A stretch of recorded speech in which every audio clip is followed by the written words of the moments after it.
What's up, Taiwan? I'm Yvonne Yang with news from here in Taiwan and around the world.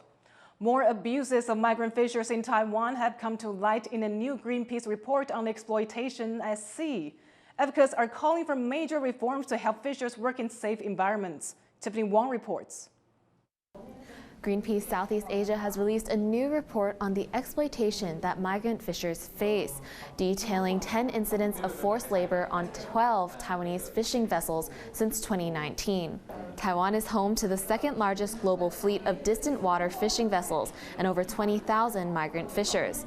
The NGOs detailing abuses Indonesian workers have experienced here.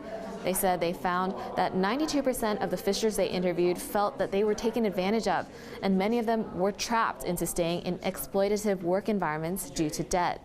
2/3 also reported having their wages withheld, and cases of physical violence and threats in the workplace were also reported. Greenpeace says exploitative Indonesian recruitment agencies and lack of oversight on the Taiwanese fishing companies means fishers easily fall into forced labor.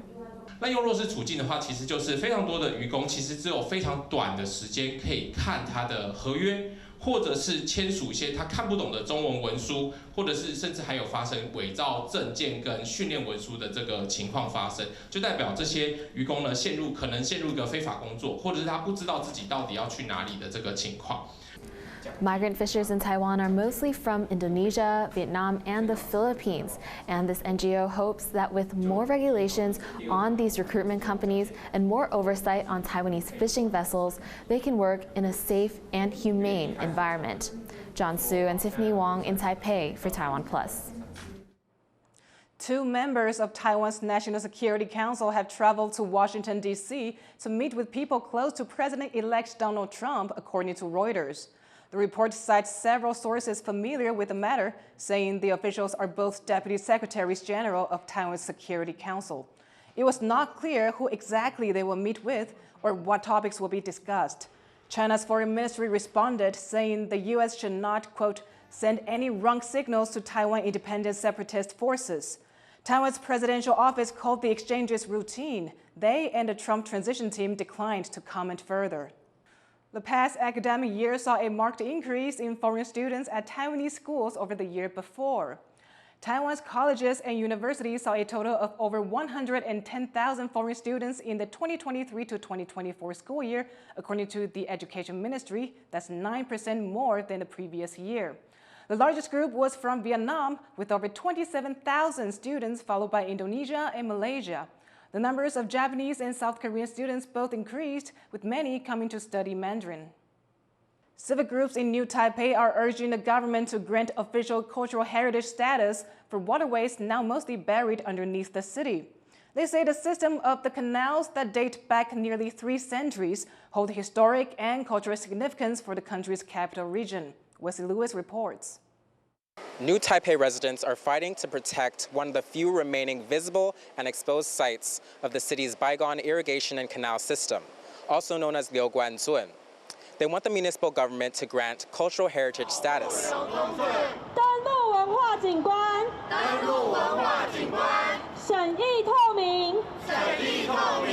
A rally held today, organized by local civic groups, falls on the same day as a scheduled government inspection of the site to determine cultural landscape status, which is given to historically significant man-made environments. Without this government-appointed status, it leaves the remainder of Liuguanzun and some of its surrounding historic buildings and houses vulnerable to demolition, something that demonstrators here say would jeopardize the neighborhood's unique character. 这里是我们的家，这里是我们的记忆，这里是我的故乡。但一旦这里全部拆毁了，我们会认不得这里是我们的故乡，甚至我们会对这里完全没有任何的感情跟印象。 Liuguanzun once boasted a vast network of crisscrossing transportation canals and irrigation ditches. They were mostly built in the mid-18th century during Qing rule in Taiwan. But that changed in the 20th century, especially in the 1970s, when many of these canals and ditches were filled in for roads. Demonstrators want the city government to provide concrete protections for Liuguanzun. Their ultimate goal is to ensure modernization doesn't just steamroll over the city's unique history and cultural heritage. Kama Xu and Wesley Lewis in New Taipei for TaiwanPlus. A heritage building in the historic town of Lukang has partially collapsed after years of alleged neglect. Local officials say it wasn't them who let a building fall into disrepair and are instead blaming the central government. John Van Trieste reports.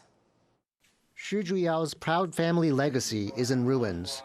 Heavy rains and a powerful earthquake in April have proven too much for the ancestral home in the historic port town of Lukang, a home built somewhere between 1796 and 1820. Though the structure isn't totally flattened, beams have recently given way, leaving the ground covered in rubble. It's a low point for a family that can trace its lineage back to wealthy traders from the 18th and 19th centuries, when this was one of Taiwan's biggest commercial hubs. Shi is resigned to the destruction. 可惜是可惜啊，反正东西就是会坏啊，尽量保持它的原状啊，就是尽人事啊。 But not everyone feels enough was done, especially by the local culture bureau. The building was on the local heritage list since 2009, noted for its architecture. Some preservationists say that during this time, the building was neglected. 15年都没有动，没有动。你看，以前都很完整的这些雕花，到现在都掉了，屋顶也垮了，梁柱也断了啊。所以说，再不整修的话，哪有一天可能就是像这一堆土一样，整个都变成一个灰灰。 Local officials reject this claim that they let the building fall apart. The county's Cultural Affairs Bureau says it started planning to fix it up in 2019, and that as recently as April, it applied for funding from the central government. But that funding never came through. Now the Bureau says it's assessing whether the building needs emergency stabilization and repairs, and it will try to get funding from the central government to restore the building fully. 损害状况是不是有更加严重的一个状况哈？我们在请专家学者去判断哈。那如果说有需要做紧急必要的一个加固修缮的话哈，那我们会紧速来处理这样子。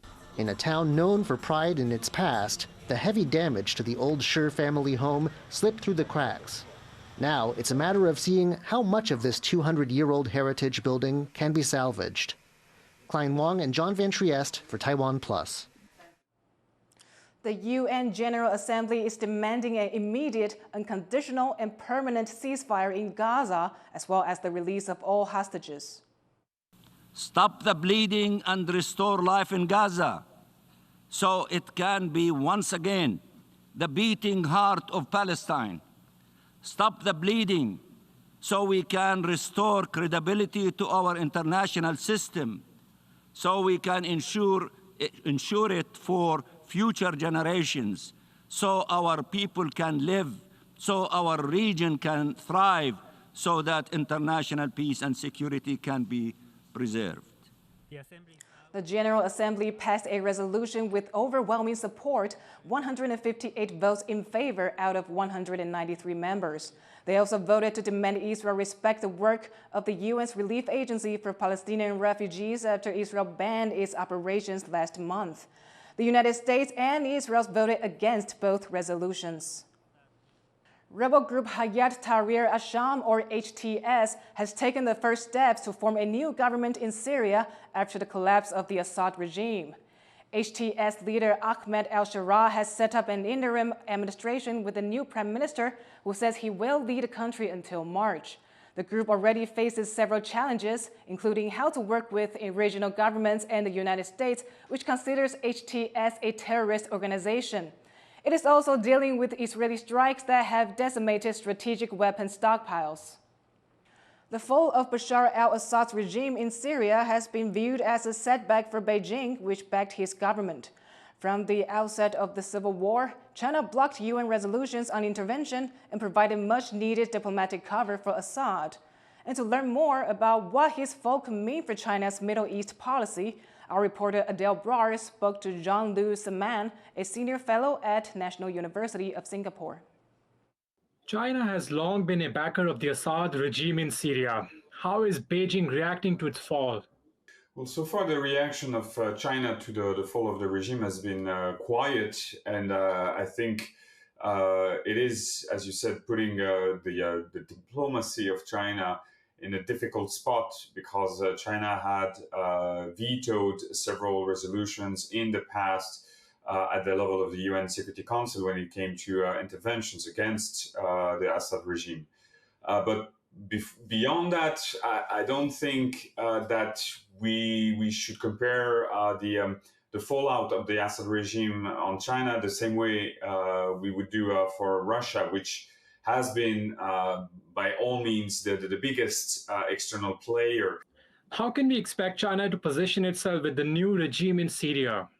The best speculation so far is that, given the priorities inside Syria, this will be a government looking domestically rather than externally. So they may prioritize external partners depending on what they can get from them in terms of foreign investment, foreign grants, foreign aid.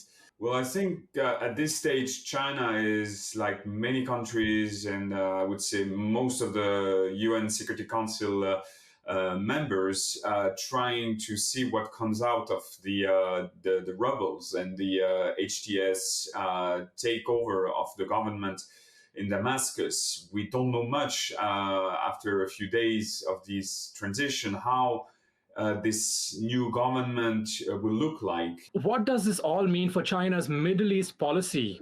The other element to consider is that Syria, or the collapse of the Assad regime, maybe adds another element to the perception across the region that China doesn't have much leeway or much influence on the regional crisis.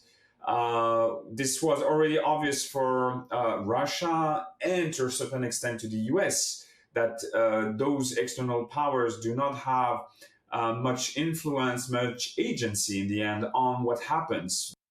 That was Jean-Louis Mann, Senior Fellow at National University of Singapore. Taiwanese filmmaker Ang Lee will receive the Director Guild of America's Lifetime Achievement Award. On its website, the Guild hails Lee as a master filmmaker in a post announcing him as the winner of its highest award. The ceremony will take place on February 8th.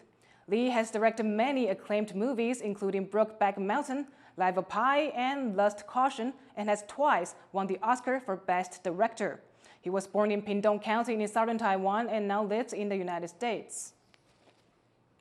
Strawberry prices in Taiwan have spiked as production drops by half.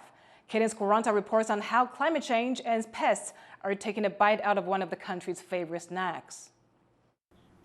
Plump and red, and usually abundant during late fall to spring in Taiwan, strawberries are found in all kinds of desserts and drinks. But this year, strawberry season is looking a little different, with Taiwan facing a shortage after producing around 50% less than usual. That's because hot temperatures, likely influenced by climate change, as well as pests and diseases, are causing crops to die. 2个台风前都非常的炎热，又是我们栽种期，那苗矿种下去之后呢，就比较容易死掉。那死掉重种又是慢。The shortage of strawberries has caused prices to soar in Taiwan, with 1 kilogram of strawberries now costing over $30, and meaning some are choosing not to use the fruit on their desserts. 目前草莓很贵，所以我们就会用其他的水果来代替。 But some farmers in Taiwan's central Miaoli County, which produces most of the country's strawberries, are trying something new, a different kind of planting method where strawberries are planted in elevated containers rather than in the ground. This protects strawberry crops from hot temperatures, and farmers say it's been working, increasing their profit. 预估提升1.6倍。再来，我们因为气候的影响。 Farmers say as more strawberries grow, prices will return to normal, likely after Lunar New Year. But for now, Taiwan's strawberry shortage continues. James Lin and Cadence Quaranta for TaiwanPlus. Thank you for watching What's Up Taiwan. Finally, check out the fireworks celebrations in Saudi Arabia as the country is named the host of the 2034 World Cup. I'm Yvonne Yang. Take care, and I'll see you next time.